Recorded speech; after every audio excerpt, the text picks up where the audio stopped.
ఓం శ్రీమాత్రే నమః. దేవీ నారాయణ్యం దశకం 2. రణేషు దైత్యేషు హతేషు దేవాః పురః ప్రహృష్టः సహ దాతృశర్వాః ఇయేక్షవో యజ్ఞపతిం వినీతాః ప్రపేదిరే విష్ణుమనంతవీర్యం దృష్ట్వా చ నిద్రావశగం ప్రబుద్ధం ఆదిత్య చాపాగ్రసమర్పితాస్యం ఆశ్చర్యమాపూర్విబుధా న కోపి ప్రాబోధయత్తం ఖలు పాపభీత్యా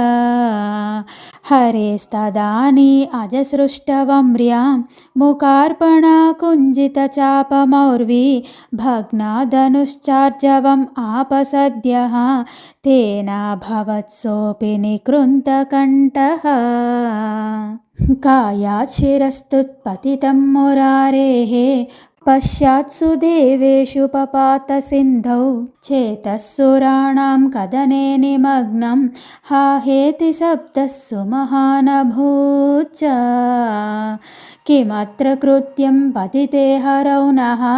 కుర్మః కథం వేతి మిథో బ్రువాణాన్ దేవాన్ విధాతాః భవేన్న కార్యం అకారణం దైవమహోబలీయః ధ్యాయేత దేవీం కరుణాద్రచిత్తాం బ్రహ్మాండసృష్ట్యాదికహేతుభూతాం సర్వాణి కార్యాణి విధాస్యతే నః సా సర్వశక్త్యా సగుణగుణా చ ఇత్యూచుషః ప్రేరణయా విధాతుః త్వామేవ వేదానునువుః సురాశ్చ దివి స్థితా దేవగణాస్త్వమాతా భద్రం భవేద్వో హరిణే దృశేణ దైత్యో హయగ్రీవ ఇతి ప్రసీదః మయైవ దత్తేన వరేణ వీరః వేదాన్మునిశ్చాపి హయాస్య మాత్ర వద్యో భృశం పీడయతి ప్రభావాత్ దైవేన కృత్తం హరిశీర్షమద్య సంయోజ్యతాం వాజిశిరోస్య కాయే తతో హయగ్రీవ తయా మురారిః దైత్యం హయగ్రీవమరం నిహంత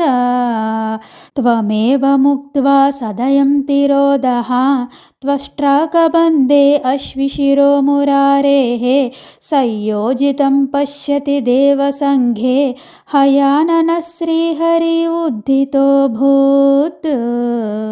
దైత్యం హయగ్రీవ మహాన్ హయాస్యః రణే మురారిస్త్వదనుగ్రహేణ సదా జగన్మంగళదే త్వదీయాః